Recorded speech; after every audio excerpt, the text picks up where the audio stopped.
Hello students, कैसे हैं आप सभी। स्वागत करता हूं मैं आप सभी का मेरे चैनल योर स्टडी गाइड पर। दोस्तों, आज हम पढ़ेंगे क्लास 11th की फिजिक्स का chapter number 2 units and measurement part 2.5 measurement of time. इससे पहले की वीडियो में मैंने आपको इसका पिछले वाला पार्ट करवा दिया था, ठीक है, जिसमें हमने रेंज ऑफ मास इन सब चीज़ों के बारे में पढ़ा था। आई होप आप सभी के डाउट्स वहाँ तक क्लियर हो गए होंगे। तो आज हम मेजरमेंट ऑफ टाइम से स्टार्ट करेंगे। तो चलिए स्टार्ट करते हैं। To measure any time interval we need a clock. किसी भी टाइप का मतलब जो टाइम इंटरवल होता है उसे मेज़र करने के लिए हमें क्लॉक की ज़रूरत पड़ती है। और उसके लिए आज हम यूज़ करते हैं एटॉमिक स्टैंडर्ड ऑफ टाइम, ठीक है, जो कि केजियम एटम के अंदर जो जो पीरियोडिक वाइब्रेशंस प्रोड्यूस होती हैं उसके ऊपर बेस्ड है।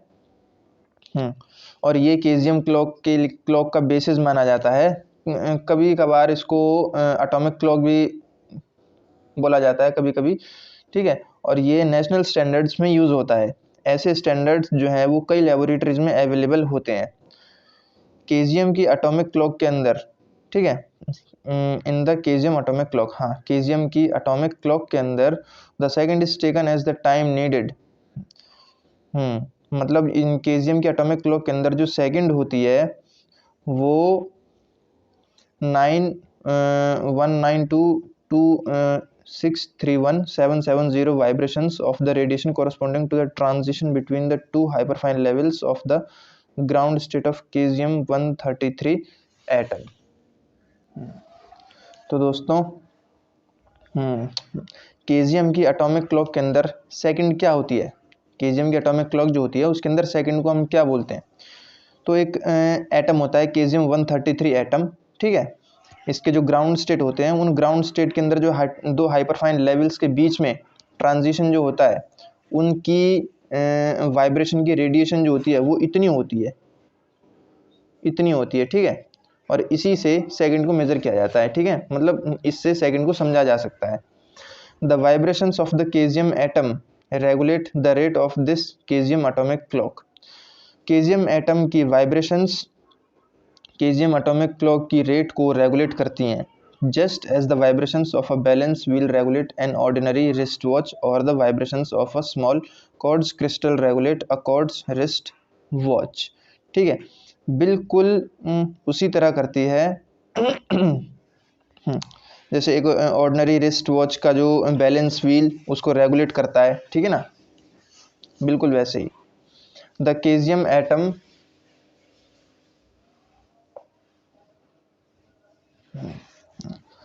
The caesium atomic clocks are very accurate. Caesium atomic clocks जो होती हैं वो बहुत ही ज़्यादा एक्यूरेट होती हैं और प्रिंसिपल के अंदर वो एक पोर्टेबल स्टैंडर्ड भी प्रोवाइड करती हैं। National standard of time interval second, जिसे हम फ्रीक्वेंसी भी और मतलब सॉरी सेकंड और फ्रीक्वेंसी ये दोनों जो हैं वो मेंटेन्ड की हुई हैं 4 केजियम एटॉमिक क्लॉक से, ठीक है। केजियम एटॉमिक क्लॉक जो है नेशनल फिजिक्स लेबोरेटरी NPL में यूज़ की जाती है, जो कि न्यू दिल्ली में है, जिससे इंडियन स्टैंडर्ड ऑफ टाइम को मेंटेन किया जाता है। हमारी कंट्री के अंदर NPL की रिस्पॉन्सिबिलिटी जो है वो क्या है?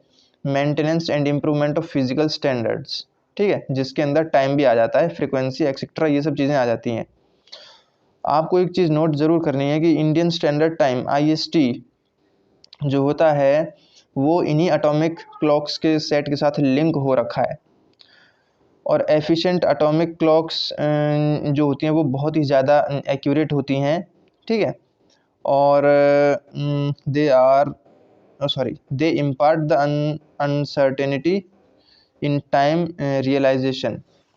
और जो टाइम रियलाइजेशन होता है उसके अंदर जो मिस्टेक्स होती हैं ये उनको नहीं होने देती है। Plus minus 1 into 10 raised to the power minus 13, that is 1 part in 10 raised to the power 13. This implies that the uncertainty gained over one time by such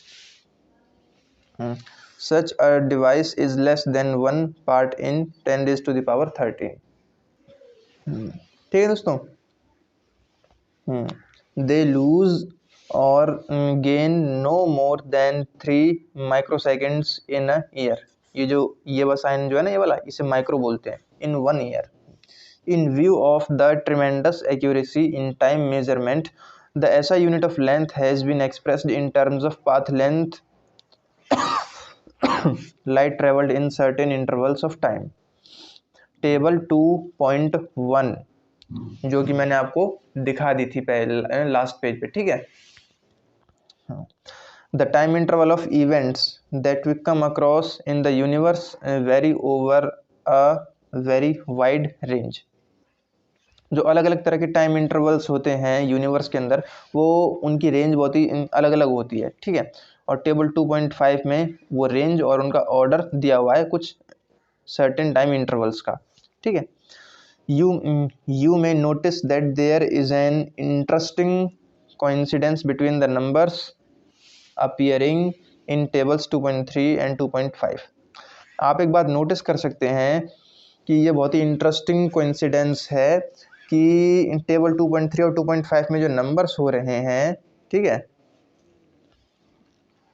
interesting coincidence between numbers appearing in table 2.3 and 2.5। Note that the ratio of the longest and the shortest length of objects in our universe is about 10 raised to the power 41।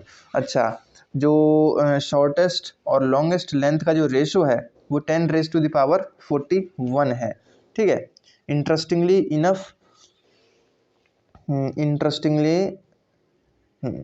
enough the ratio of the longest and shortest time intervals associated with the events and objects in our universe is also about 10 raised to the power 41. This number 10 raised to the power 41 comes up again in table 2.4, which lists typical masses of objects. The ratio of the largest and smallest masses of the objects in our universe is about 10 raised to the power 41 2. Is this a curious coincidence between these large numbers and purely accidental? Next topic है दोस्तों हमारा accuracy, precision of instruments and errors in measurement, ठीक है। Accuracy, precision instruments का और measurement में errors, ठीक है। Measurement is the foundation of all experimental science and technology. Measurement जो है वो हर एक्सपेरिमेंटल साइंस और टेक्नोलॉजी का फाउंडेशन है, और हर मेजरमेंट का result, the results of every measurement by any measuring instrument contains some uncertainty, ठीक है। मतलब हर मेजरमेंट का रिजल्ट बाय किसी मेजरिंग इंस्ट्रूमेंट के थ्रू कोई ना कोई कुछ सम अनसर्टेनिटी कंटेन करता ही करता है, मतलब उसमें कुछ प्रॉब्लम होती है, और इसी अनसर्टेनिटी को हम एरर बोलते हैं, ठीक है। Every calculated quantity which is based on measured values also has an error. Her calculated quantity जो कि मेजर्ड वैल्यूज़ के ऊपर बेस्ड होती है उसके पास एक एरर होती है, और हम डिस्टिंग्विश करते हैं एक्यूरेसी और प्रेसिशन के बीच में, ठीक है। The accuracy of a measurement is a measure of how close the measured value is to the true value. Measurement की एक्यूरेसी क्या है? मेजरमेंट की एक्यूरेसी होती है कि मेज़र करना कि जो मेजर्ड वैल्यू है वो ट्रू वैल्यू से कितनी ज़्यादा क्लोज है, ठीक है। Precision tells us what resolution of limit and the quantity is measured. और प्रेसिशन का मतलब होता है अप्रॉक्स, ठीक है। प्रेसिशन का मतलब होता है अप्रॉक्स यानी लगभग, मतलब उसकी लिमिट कहाँ तक जा सकती है। The accuracy in measurement may depend on several factors including the limit or the resolution of the measuring instrument.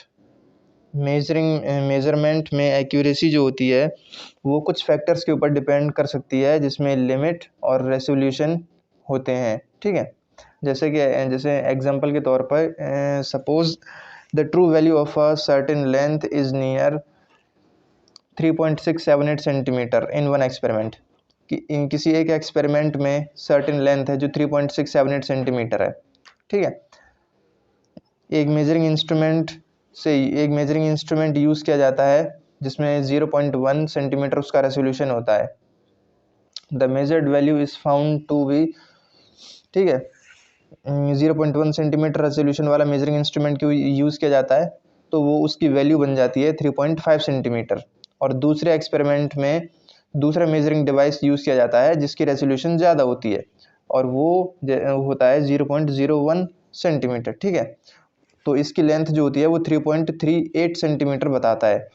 The first measurement has more accuracy, जो फर्स्ट एक्सपेरिमेंट था उसके अंदर हमारी ज़्यादा एक्यूरेसी थी, ठीक है, closer to the true value. क्यों? क्योंकि उसमें हमारी वैल्यू 3.678 के पास थी और जो फर्स्ट एक्सपेरिमेंट था उसमें 3.5 दी हुई थी, जो कि उसके बहुत ही ज़्यादा पास थी, नज़दीक थी, ठीक है। Closer to the true value but less precision, its resolution is only 0.1 centimetre, while the second measurement is less accurate but more precise. दूसरा मेजरमेंट जो है वो कम एक्यूरेट है लेकिन बहुत ज़्यादा प्रिसाइज है। Thus every measurement is approximate due to errors in measurement। इसलिए हर मेजरमेंट जो होता है वो अप्रोक्सीमेट होता है कुछ एरर्स की वजह से जो कि मेजरमेंट के अंदर आती हैं, ठीक है। मतलब अगर जनरली बात करी जाए तो किसी मेजरमेंट के अंदर जो एरर्स आती हैं उनको दो वे में क्लासिफाई किया जाता है, सिस्टमेटिक एरर्स और रैंडम एरर्स, ठीक है। अब दोस्तों ये जो एरर्स हैं इन एरर्स को हम नेक्स्ट क्लास में पढ़ेंगे। आज के लिए बस इतना ही काफ़ी है। आई होप मेरा तरीका आप सभी को समझ में आया है। अगर समझ में आए तो प्लीज़ दोस्तों वीडियो को लाइक करें, शेयर करें और सब्सक्राइब करें चैनल को। मिलेंगे नेक्स्ट क्लास में, तब तक के लिए थैंक यू।